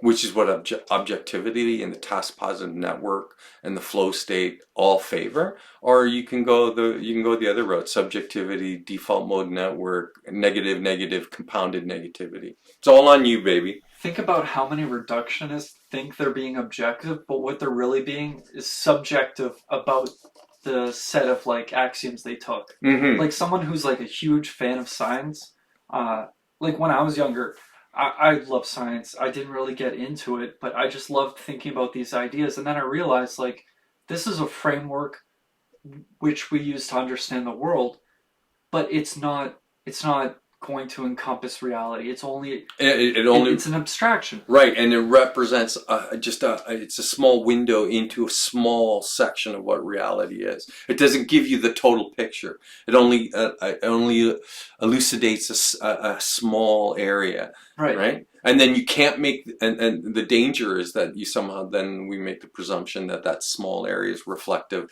of the entirety of what everything is. And since these people I'm saying like the type of men and women, I was gonna say dudes, let's be specific, because these kind of men and women that find reality more comfortable when you reduce it, they're inherently trying to go, I can understand what's going on. I don't have to be scared. And that's a psychological trick they're doing to themselves. Being cynical does not make you intelligent. It makes you more stupid than somebody who's like silly and joyful. Okay, completely agree. So it's interesting that you bring that up. So now we're going to move away from identity. I think we fairly kind of represented all of identity. But there's an aspect, it's not identity, but an aspect of us as individuals, ego, that maybe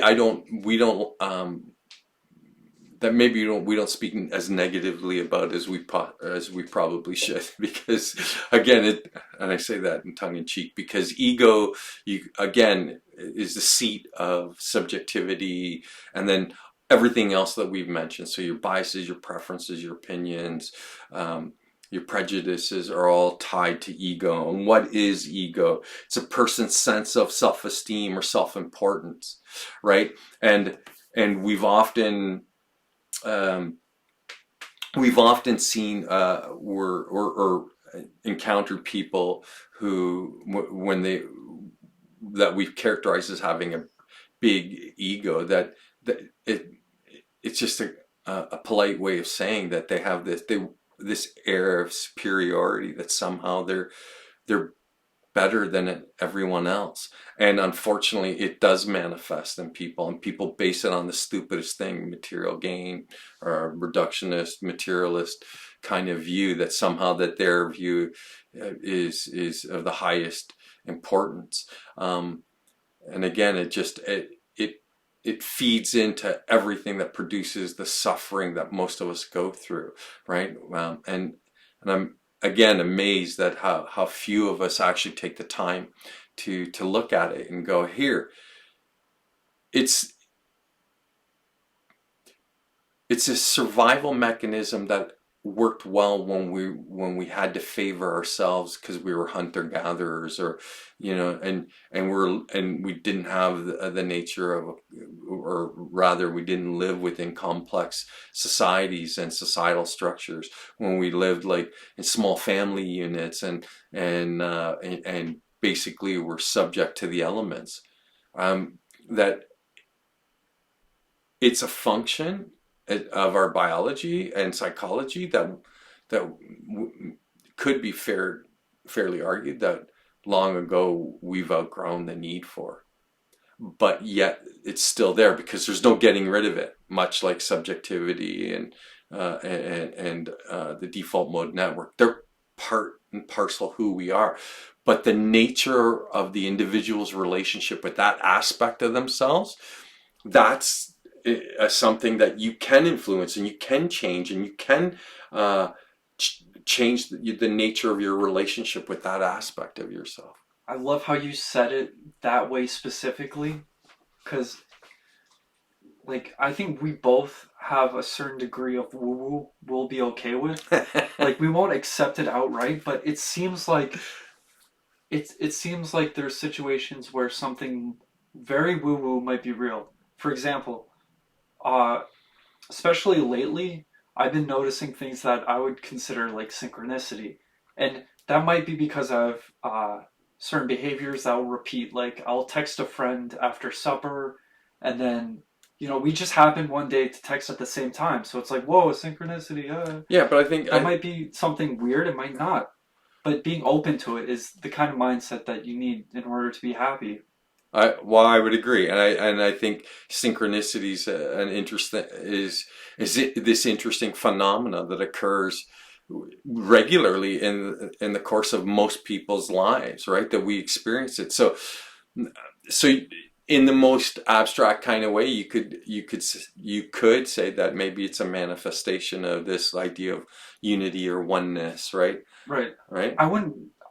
I'm not trying to push that it is or isn't No, real. no. Like, I'm just saying that you could see where some might read into it, or it's right. just coincidence, right? I would say it's a hell of a lot of fun to read into it. Sure. But like either way you go, you're going to the extreme where you're expressing an expectation that this is true or this isn't true. I think being open is the gift. Like just being open to the idea of like, hey, this is fun. Let me consider it this way and that way. Does it affect your life? Then it becomes like food for thought. Right. Right. So it's and just, as you experience it, you might have better insights. sure. And again, this all of it, everything that we've talked about today in terms of like how expanded the conversation is beyond like the actual stuff that we specifically are talking about, is growth. It's all about growth and you, the individual, your evolution as an individual. But it can only occur when the individual actively pursues it.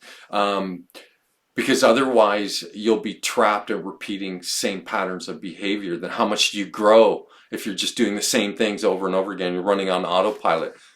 You don't grow. You're the same, and decades can go by and you're exactly the same.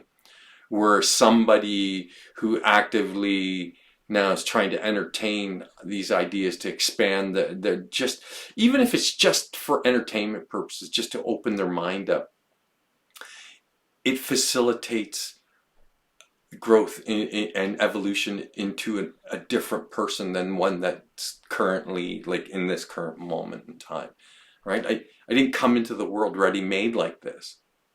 Right, and I had to, and it took me decades to override all the social conditioning and all the ideas of self and identity, and to come to the conclusions that I've come to. Right, so this being here is great, but I'm constantly looking to move forward, and I'm constantly looking at new ideas because I want to evolve as a person. I was gonna say it's strange to see nowadays that there's some things that are completely out of the conditioning. Like I don't know anybody my age, all the way to like 30 years old. I don't know anybody around that range that will actually sit down without music, without TV, like literally anything, just to focus on their thought and the metacognition of it. Well, I think it's because I think your generation, and it's not a slag. I think you guys are just so bombarded. You're overstimulated. I don't, and then so then the most foreign experience you can have is silence. And sobriety. Right? Yeah. So which I'm going like, give it, you should, give it a try. Right? Like you might be surprised by what you discover. Right? But if it, here's the thing, what if it creates nothing but anxiety because you're so accustomed to being distracted, then a moment of silence is deafening, right? That was the moment of silence. Okay. All right, that was the moment. Well, but you're right. Like it's at least it at least should show people that there's a lack of objective skill to just sit in silence and enjoy it. right. So then because if you were present, you would just recognize it. Oh, oops. You'd recognize it for what it is. It's just something that you're doing. You're in a quiet moment. So have the quiet moment. But if you're constantly accustomed to being overstimulated, a quiet moment is overwhelming. Right? So I actually feel sorry for you guys. I hope you guys manage to figure it out. Come here if you want to figure it out. Well, speaking of figuring it out, we briefly touched on ego and how problematic it is. Like, it's ego doesn't learn from mistakes. It seeks to blame others or descend into hatred and resentment of others and assigns blame. That's what ego does, because it wants, again, not only does it want you to be first, but it forces you to act to defend yourself. So, and then you'll say ridiculous shit to protect yourself. You play the victim's card to someone. Not my fault that they did it. It wasn't me. It was them.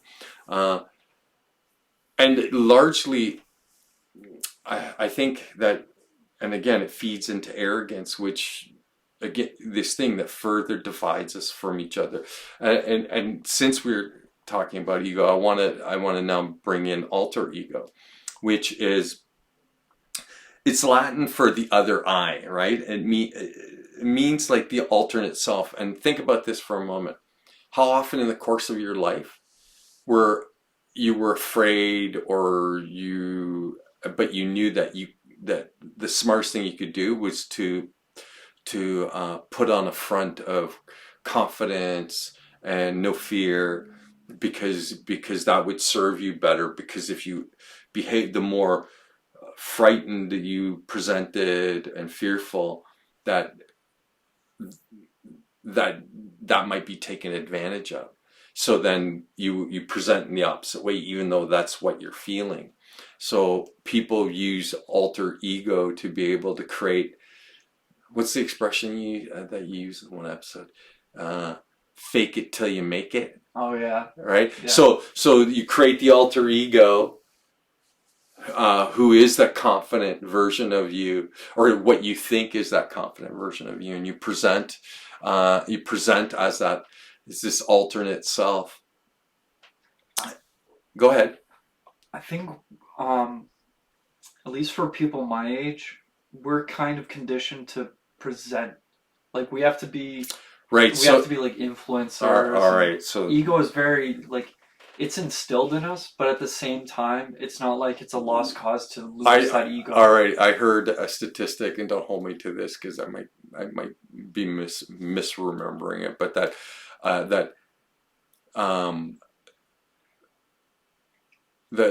your generation that's in the university within the U.S., they were polled, and 60% of them wanted to be influencers. And think about how many of the influencers out there, the person that they present on camera is an alter ego. Right. So it's a way to sort of for them to present in a way that's idealized and doesn't allow for any of their insecurities or failings as a human being or their flaws as humans.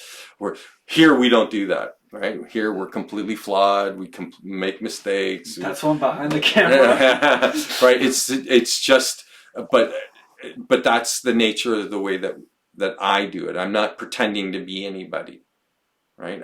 It's not a pretense. I'm not trying to be someone. I'm just being who I am, right? And I understand the value in real freedom versus the idea of freedom, which is what the alter ego is. And to clarify, look, if you can, if you have the freedom of thought, freedom of choice, freedom of speech, but all of that stuff is influenced by your ego, your alter ego, your subjectivity, your preferences, your biases, your opinions, your expectations, and your prejudices. Are you really free? Is it a free expression? No, it's an expression that's filtered through something.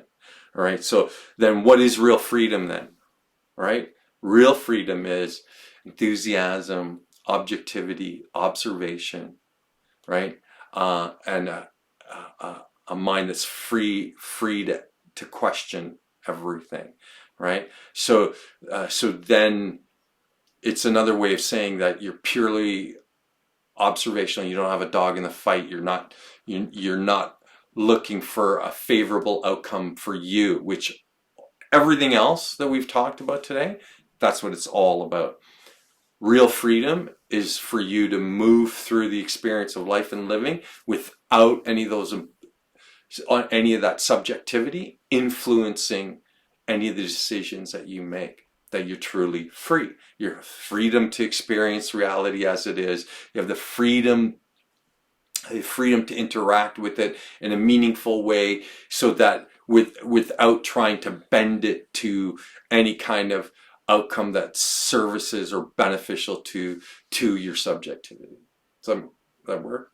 Yeah, I've said for a while, like, I don't have a phrase for it, but like the term being a nerd for something you enjoy, Right. I feel like it's appropriate because you're passionate about this thing, and you know, you might talk about like D&D world building Sure. for an hour and a half, and that's nerdy in the sense that it's very niche to some people, but that's what it is. It's being genuine about the topic you're interested in, and then when someone's like, "Oh, that's not cool," it's like, "What do you mean that's not cool? Do you see that dragon I just drew a picture of? Look at that dragon!" Like, that's being passionate. That's being engaged. That's being whimsical. I think that's the appropriate word. Right. Well, look, when you're following any of those things like passions and interests, and passions is just a diluted, or interest is just a diluted passion, right? So it's just things that you find motivational, and they drive your creativity and curiosity, right? So. And notice none of that is like being an influencer. That's you being influenced. Right. By the thing. But by your interest or your passion, and it's driven by then your creativity and your curiosity. Because the more you, right, when it's an interest or passion, you invest yourself into it. You want to know more about it. You explore it, and then again, you're actively engaged. You're feeling, that's flow.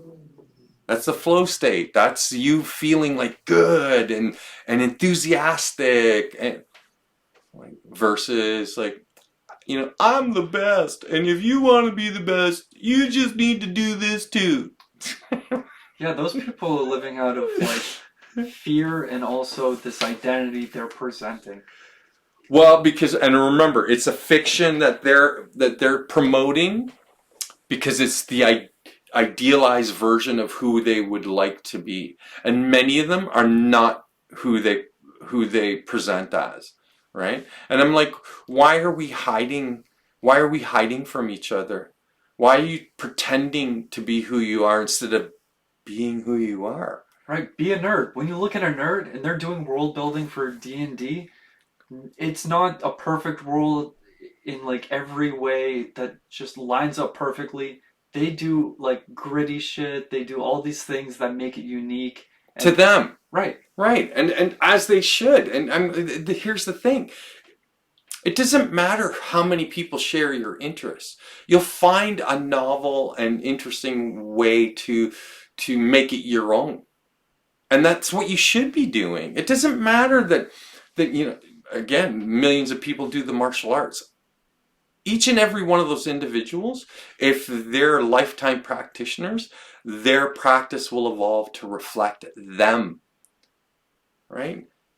I'm going, everyone can do that. You can all do that. what was that thing you said earlier that I've mentioned? Fake it till you make it. No. Oh shit! I better not lose this. It's okay. Oh, we're self-referential. Self-referential. Thank you. Self-referential in the sense that like if we are part of like this ongoing consciousness and we are that consciousness reacting and experiencing and enjoying itself like Through us. right, like wouldn't that lead you to believe like this pandering that we do even to ourselves, it's at the cost of genuine interaction. Like these martial artists that are uniquely training and fighting in their own way. Like that's peak. That's peak humanity. Just being yourself authentically. Right. I think, and again, I think that through trial and error, you come to that. You discover your own authenticity, but you do it through the act of, it's a byproduct of pursuing all those things that you love to do and those passions and those things of interest. All of them contribute to who you are. And if we're all an extension of much greater consciousness and it uses us to experience itself, then when you actively pursue these things that you love to do and you do them because from an unbiased love for it, that then you teach it something about itself, that authenticity has greater value, is more potent than you pretending, right? Although again, imagination does feed into it, but we're talking about pretending in the capacity where you use it to influence others, or to create a delusional kind of perception of who you are, right? This alter ego, this fiction of who you really are versus who you are, right?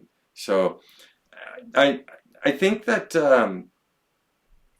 it places us in a super interesting position, that we have an opportunity as individuals in the time that we're here on this planet to not just experience the reality itself, but to evolve in those experiences, and then to grow into something that really is truly unique unto you.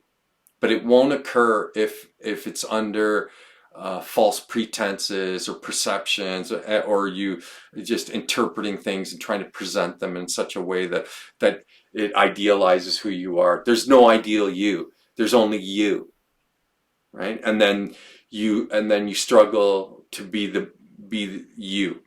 I would even argue that it would be more favorable to struggle to be the best version of you. So part of that means having to learn what the best version of you, what that constitutes, and then living your life then to manifest that version of yourself, right?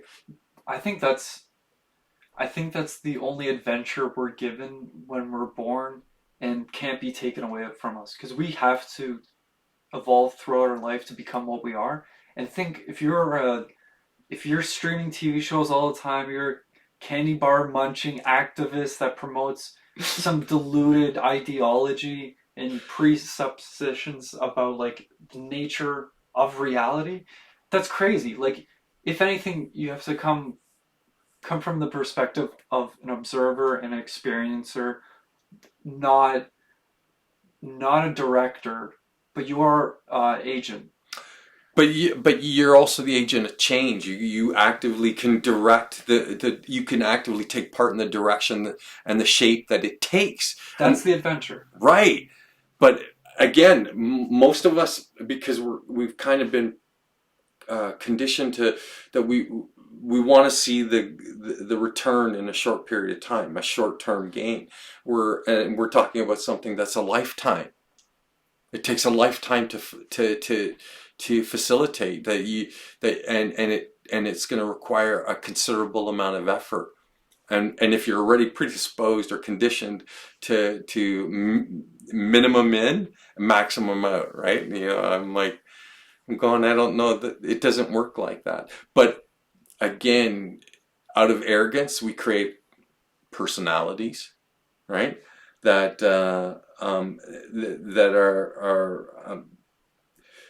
that somehow that the distinction or the distinctiveness of that personality, that somehow that it favors you for like it'll be the easy road for you, when the reality is that it's never easy for anybody. And if it's of value, then it's work. And then the only thing you can characterize the work as is being worthwhile, but it's still work.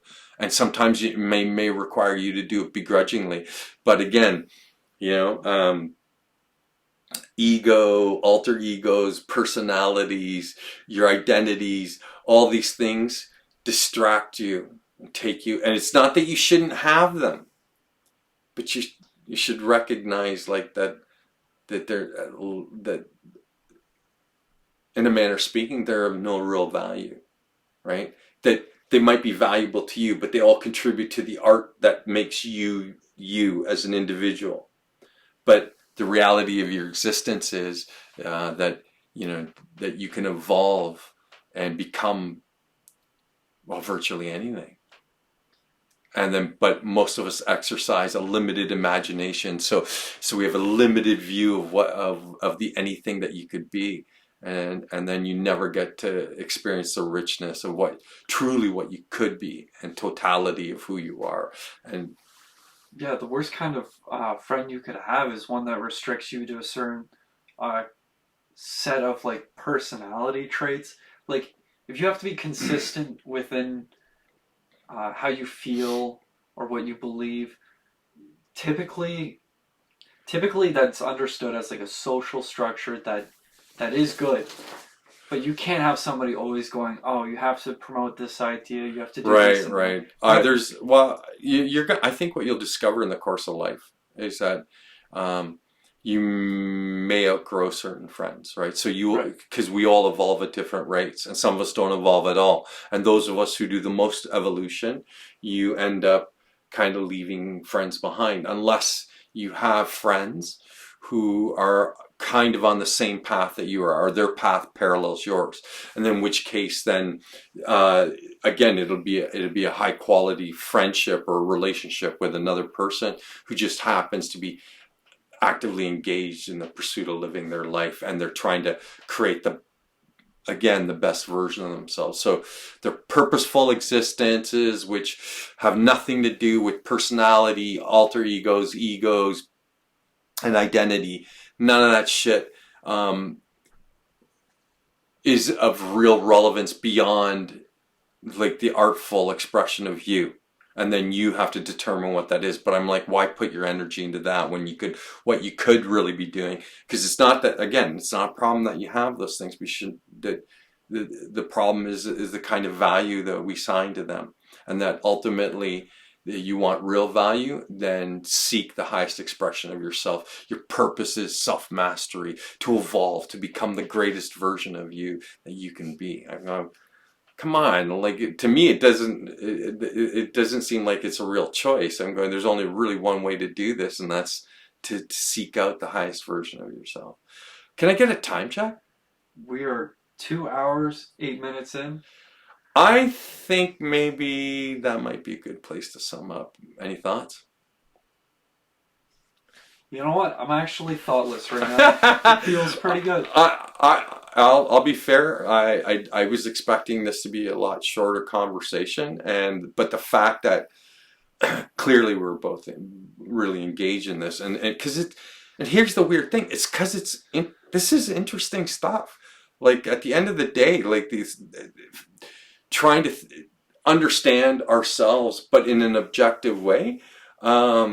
There's a lot of tripping. It's a lot of falling. But when you see the difference between subjectivity and objectivity and how it plays out in us as individuals, these are conversations that were long overdue. And it's the kind of conversations that we should have probably been having with our children when they were 10 years old. Right? So having said all of that, is there anything you'd like to say in closing?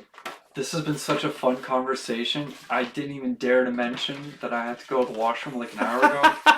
Don't worry, I still do. I didn't piss myself. You can just go where you are. But yeah, it's so fun. Time flies. Honestly. So in closing then, I would like to just simply say, question everything, including yourself, especially yourself. Seek balance, seek knowledge, seek understanding. Become a renegade, individualist, humanist, critical, objective thinker. Have a wonderful evening.